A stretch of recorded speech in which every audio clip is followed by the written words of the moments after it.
is my herder, 'n Psalm van Dawid. Die Here is my herder, niks sal my ontbreek nie. Hy laat my neerlê in groen weivelde. Na waters waar rus is, lei hy my heen.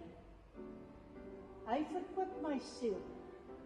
Hy lei my in die spore van geregtigheid om sy naam ontwil.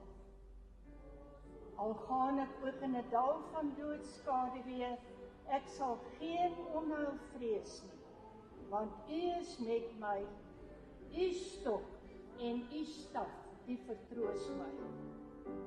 U berei die tafel voor my aangesig teenoor my teenstanders.